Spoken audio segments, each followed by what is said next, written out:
There is a country in northern Europe that barely appears on the world map, a small kingdom of islands and peninsulas, tucked between the North Sea and the Baltic.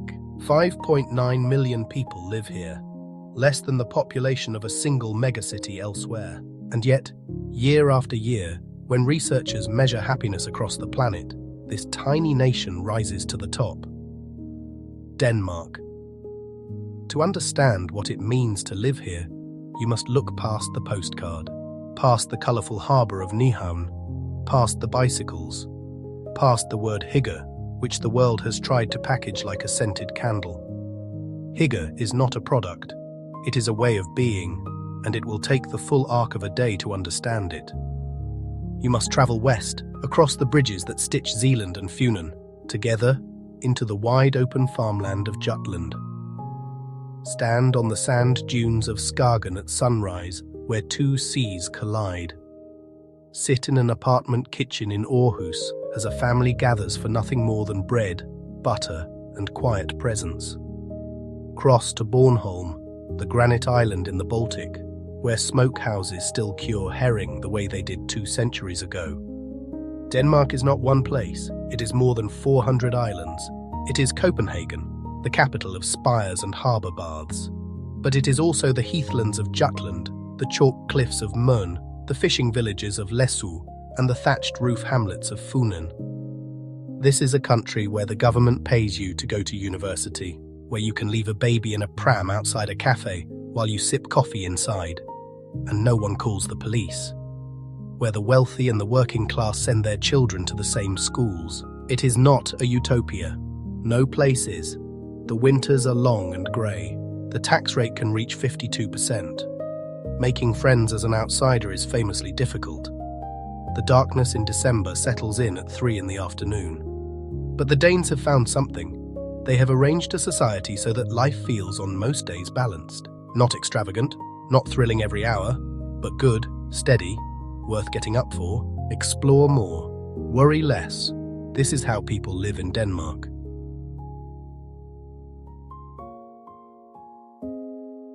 Denmark begins where the European continent ends and the Scandinavian world starts to fragment into water.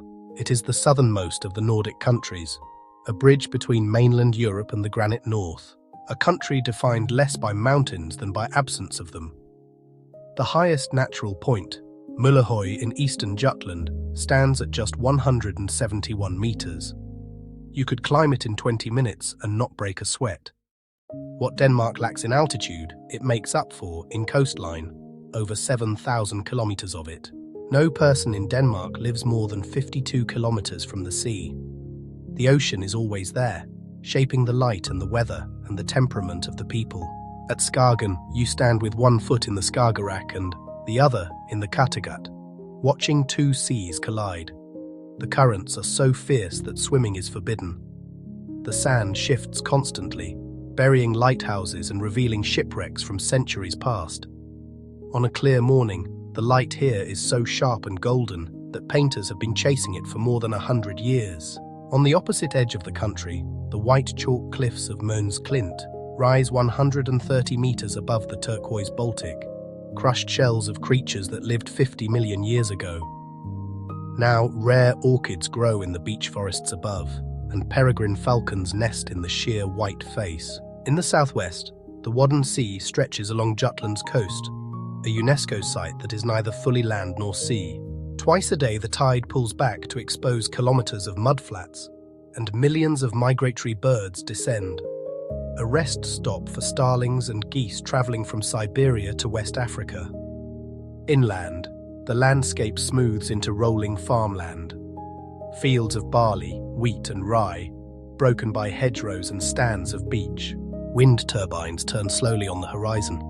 Denmark often produces more electricity from wind than it consumes. To the east, Bornholm sits in the Baltic like a granite outlier. Its northern coast is solid rock, dramatic cliffs carved by waves, while its southern half is soft and sandy, covered in farmland and fishing villages. Bornholm gets more sunshine than anywhere else in Denmark, and its round churches, built as fortresses against pirates in the 12th century, still stand as silent sentinels. At the center is Copenhagen, on the island of Zealand, a city built across multiple islands threaded by canals. From the top of the Rundetårn, built in 1642, you can see all the way to Sweden. The Øresund Bridge stretches 16 kilometers across the strait, a reminder that Denmark is connected, not isolated. The climate is temperate but moody. Summers are mild, rarely exceeding 22 degrees. Winters hover just above freezing, damp and grey rather than frozen. Snow is rare and rarely stays. What dominates is wind, a constant companion on the Jutland Heath, in the Copenhagen streets, on the ferry decks between islands. This is a landscape that does not overwhelm you. It offers something quieter. Nature woven into daily life, close at hand, manageable.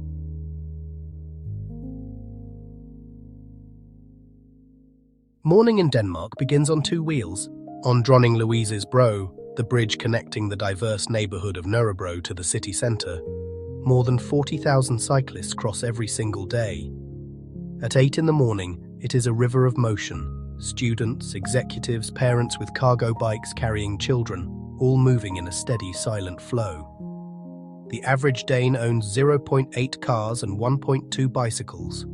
In Copenhagen, the bicycle is not a political statement.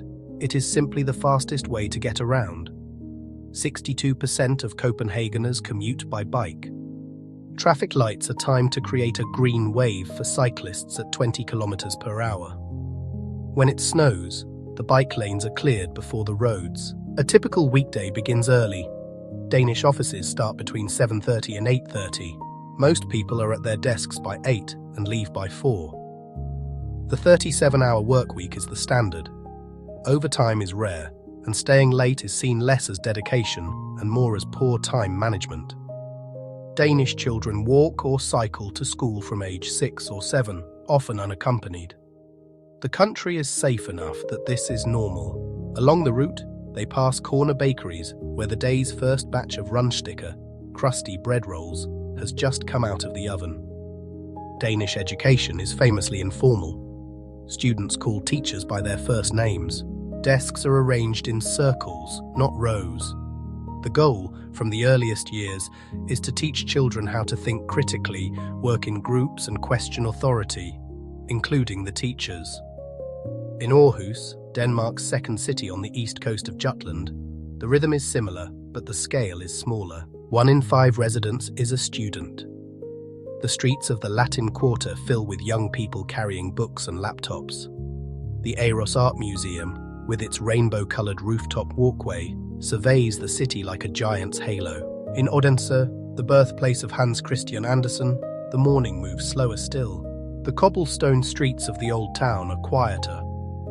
The Funen village, an open-air museum of half-timbered houses, attracts visitors looking for a Denmark that predates the welfare state. But modern Odense is also a robotics hub, a collision of the old and the new. The rhythm of the day is punctuated by breaks. Coffee, a moment to sit. The word Hygge reveals itself not as a special occasion, but as a pattern. Small, deliberate moments of comfort woven into the everyday. By 3:30 or 4, the working day winds down. Parks fill with families. The long summer evenings stretch until nearly 11 at night, and people linger at harbour baths, in beer gardens, on blankets in the grass. Daily life in Denmark is not glamorous. It is built around the idea that life should be lived, not just worked through.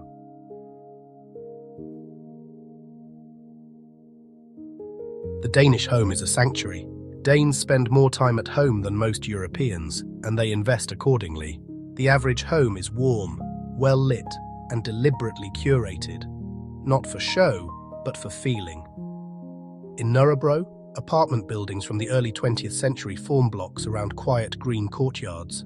Children play here while parents watch from kitchen windows. The courtyards are shared but feel private. Communal gardens where neighbours know one another's names and routines. Inside, the aesthetic is unmistakable. Danish design, the chairs, the lamps, the tables, is not reserved for the wealthy. A Poul Henningsen lamp hangs in a student apartment as naturally as in a corporate office. Good design should be available to everyone. The homes are rarely ostentatious. The concept of janteloven, an unwritten code discouraging individual boasting, is embedded in the national psyche. It produces a culture where wealth is understated and homes reflect comfort rather than status. Candles are everywhere. Danes burn more candles per capita than any other nation, nearly 6 kilograms per person per year. In winter, candlelight is a survival mechanism against the darkness outside. In summer, candles move to the terrace, lighting long evenings of food and conversation. The Danish family has undergone the same transformations as families across the Western world. Divorce is common. Single-person households are the most frequent household type. But what remains distinct is the time families spend together. The short working day means parents are home for the late afternoon. Dinner, aftensmad, is eaten together when possible, often around 6 o'clock. In Aalborg, the northern capital of Jutland, families live in modern apartments along the Limfjord waterfront and traditional brick houses in quiet neighborhoods. The city has transformed from an industrial port into a center of education and culture. Young families are drawn here by lower housing costs than Copenhagen. On the small island of Ærø, south of Funen, life moves at an even gentler pace. About 6,000 people live here. The main town, Skagen, is a preserved 18th century trading port with cobbled lanes and hollyhocks growing against pastel-colored walls. Houses have often been passed down for generations. Doors are rarely locked. Children roam freely. Housing is expensive, particularly in Copenhagen, where prices have doubled over the last decade. The Danish mortgage system is unique. Homeowners can lock in 30-year fixed-rate loans at very low interest, providing stability through economic turbulence. Still, the Danish home remains a place of deep meaning. It is where Hygge lives, the lighting of a candle, the pouring of coffee, the gathering of people in a small warm room while the wind blows outside.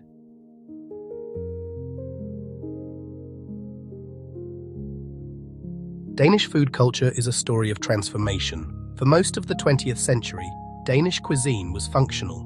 Potatoes, pork, gravy, rye bread, hearty food designed for a farming society. Nobody traveled to Denmark for the food.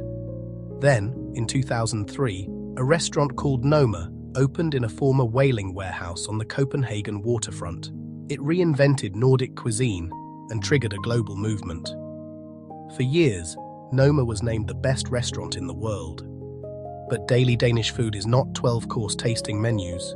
It is smørrebrød, the open-faced sandwich. A slice of dense, dark rye bread, buttered, topped with pickled herring, or cold roast beef with remoulade and crispy fried onions, or shrimp with lemon and dill. In Copenhagen's Torvehallen market, the stalls display them like edible art, neat, colourful, precise. It is frikadelle, pan-fried meatballs served with boiled potatoes and brown gravy. This is comfort. In South Jutland, Sønderjysk kaffebord is not a drink. It is a ritual, a tower of cakes, 7 kinds traditionally, eaten in a specific order. No one leaves without loosening a belt. On Bornholm, the island's smokehouses are legendary. Herring, salmon, mackerel, hung over smouldering alderwood, turning golden and translucent. Sol over Gudhjem, sun over Gudhjem, is smoked herring on rye bread topped with a raw egg yolk that sits like a small sun. Simple, perfect. Danish culture extends beyond food. The country has produced some of the world's most influential designers: Arne Jacobsen, Hans Wegner, Birger Mogensen. Their chairs are in museums and in homes, used daily. Design is not separate from life, it is life. Danish television dramas, Borgen, The Killing, The Bridge, have exported a particular Nordic sensibility: bleak landscapes, moral complexity, strong female characters. But the deepest cultural current is participation.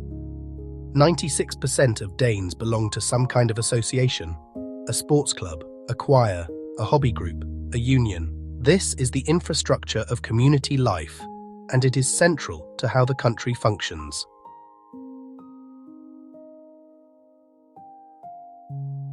Denmark does not have a minimum wage. And yet, the lowest paid worker at McDonald's earns about $22 an hour, roughly twice the American minimum.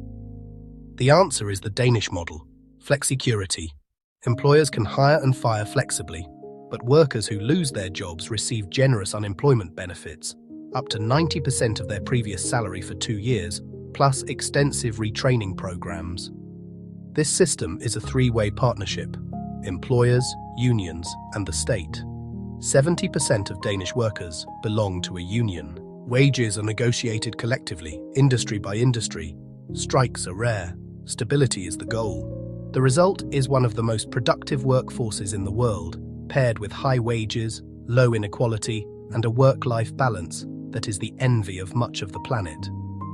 In Copenhagen's Carlsberg City district, built on the old brewery grounds, the workday winds down by 4. People work hard. But when the clock strikes 4, the laptop closes.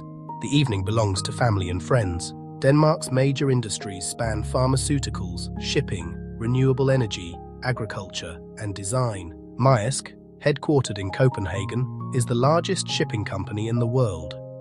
Novo Nordisk produces half the world's insulin. Lego, in the Jutland town of Billund, makes more than 100 billion bricks a year. In Esbjerg, on the west coast of Jutland, the economy is shifting.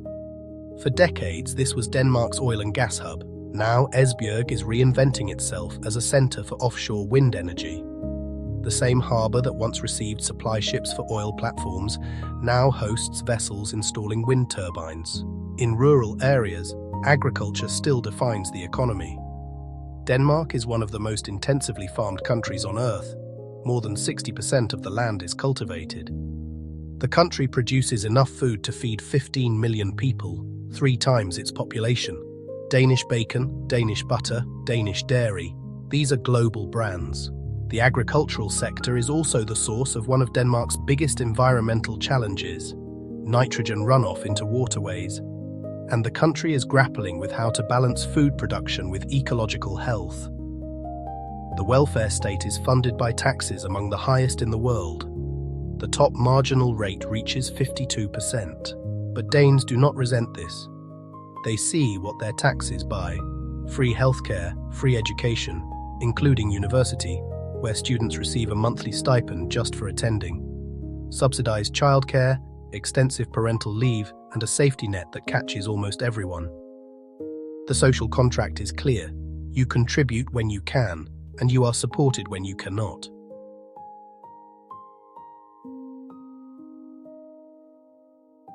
On the 23rd of June, all across Denmark, piles of wood appear on beaches, in parks, on hillsides. This is Sankt Hans Aften, St. John's Eve, the celebration of midsummer. The core ritual is ancient.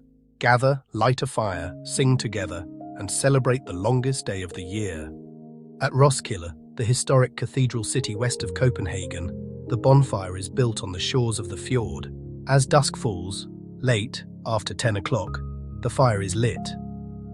A choir sings Midsommervisen, and hundreds of voices join in. The flames throw orange light across the water. For a moment, the divisions of daily life dissolve. Danish social life is organized around these rituals. The calendar is a cycle of shared experiences. Fastelavn in February, a Nordic Halloween where children dress up and hit a barrel filled with candy. Påske, Easter, with its Gekkebreve, mysterious paper-cut letters sent anonymously. Julefrokost in December, a marathon of food and schnapps and singing that can go on for 6 hours. At a Julefrokost in Aalborg or Odense or anywhere else, the structure is always the same. Pickled herring and aquavit, fried fish with remoulade, pork roast, caramelized potatoes, cheese, risalamandi, cold rice pudding with almonds and cherry sauce. Throughout every stage there are toasts: skål, eye contact, drink, eye contact again. But Danish social life is not only about large gatherings. The most common connection is small: dinner at home, coffee at a friend's apartment, a walk along the harbour. The institution of fredagsbar, Friday bar, is a fixture of workplaces and universities. At 3 or 4 in the afternoon, Desks are cleared, and the office sets out beer and snacks. Colleagues become friends. Hierarchies flatten. At Tivoli Gardens in Copenhagen, the second oldest operating amusement park in the world, opened in 1843, social life takes on a magical quality. On a Friday evening, the gardens are illuminated by thousands of lights. Families stroll past the lake, couples ride the wooden roller coaster built in 1914, and the concert hall hosts symphony orchestras and rock bands alike. Danes can be difficult to befriend.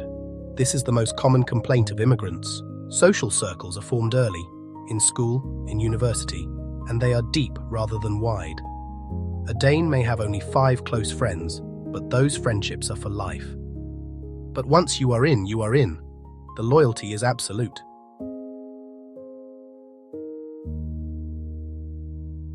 No honest portrait of Denmark can avoid the shadows. The first challenge is the weather. From November through February, the sky is a flat grey pressing downward. The sun sets by 3:30. This is not the dramatic winter of Norway or Sweden. This is a damp, dark, windy winter that seeps into your bones. Seasonal affective disorder is common. Antidepressant consumption is among the highest in Europe. The tax burden is the second challenge. Income tax, a 25% VAT on almost everything, car registration taxes that can double the price of a vehicle, and energy taxes among the highest on the continent. The system funds a generous welfare state, but it leaves little room in many paychecks for indulgence. Housing in Copenhagen has become a crisis. A modest 2-bedroom apartment can cost more than $1 million. Young families are pushed to the suburbs. The creative class that made Copenhagen cool, the artists, the musicians, can no longer afford to live there. Immigration and integration represent the most painful challenge. Denmark has some of the strictest immigration policies in Europe. Certain neighborhoods with high immigrant populations have been classified as ghettos under law, triggering mandatory redevelopment and forced relocation. Critics, including the United Nations, have called these policies discriminatory. Supporters argue they address parallel societies. In rural Jutland, the challenge is depopulation. Young people leave for the cities after school, to Copenhagen, to Aarhus, to Aalborg, and many do not return. Villages shrink. Schools close. Bus routes disappear. The government has attempted to counter this by relocating public sector jobs, but the gravitational pull of the cities is strong. The character race, the grade race, has been identified as a serious mental health concern. Danish teenagers report high levels of stress, anxiety, and performance pressure. Then there is the loneliness. Denmark has one of the highest proportions of single-person households in the world. Nearly 44% of Copenhagen residents live alone. The saying, "Danes are happy, but they are also lonely," contains an uncomfortable truth. These challenges do not erase the Danish achievement, but they complicate it. Denmark is a real country with real problems, and its people wrestle with them every day.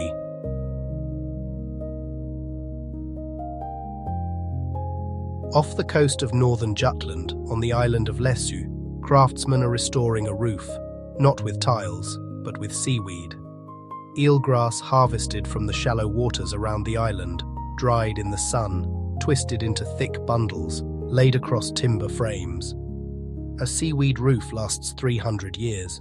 It breathes, it insulates. It smells faintly of the ocean. Læsø's seaweed roofs date back to the Middle Ages. By the 20th century, the craft was nearly extinct.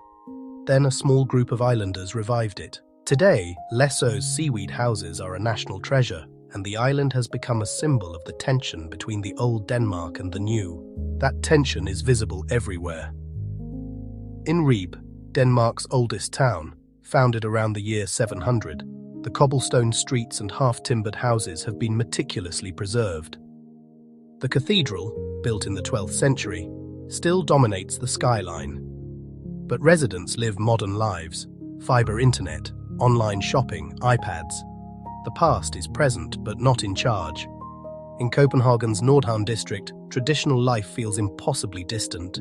This newly built neighborhood on a reclaimed industrial harbor is sleek, sustainable, Scandinavian to its core. Energy-positive buildings, streets designed for pedestrians and cyclists, not cars.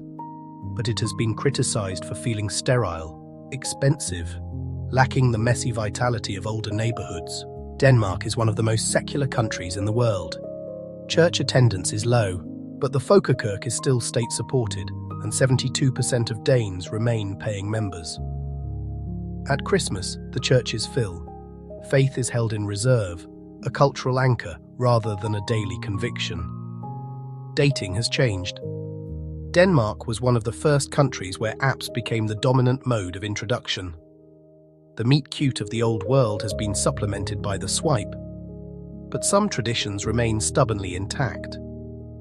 The studentakursel, when Danish students finish secondary education, they are loaded onto open-back trucks, driven through the streets with horns blaring, stopping at every classmate's home to drink and cheer. It is loud, chaotic, and beloved. The Danish approach to the tension between old and new is pragmatic. Keep what works, improve what doesn't. Modernize without discarding. On Læsø, the seaweed roofers work slowly because seaweed cannot be rushed. Their craft will never scale. But it will survive, because enough people believe that a roof woven from the sea is worth preserving. That is how Denmark manages the tension. Not by choosing between old and new, but by making room for both.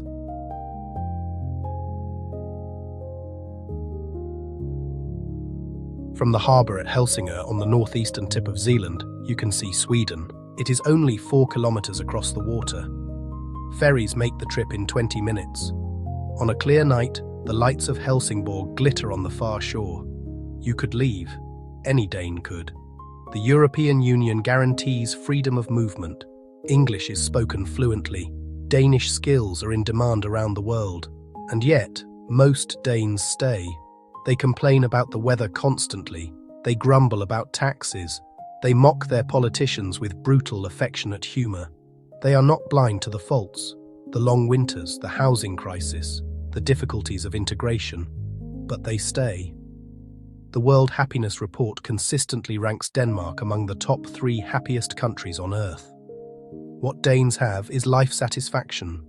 They feel secure. They trust their institutions. They trust one another. When asked whether most people can be trusted, more Danes answer yes than almost any other population on Earth. Trust is the foundation. If you lose your job, the system supports you, because everyone pays in and trusts it will be there. If you get sick, you see a doctor without a bill, because healthcare is a right. If you have a child, you get paid leave and guaranteed daycare, because society has decided families matter more than quarterly earnings. This security changes the texture of daily life. It removes a layer of anxiety so constant elsewhere that people do not notice it is there until it is gone.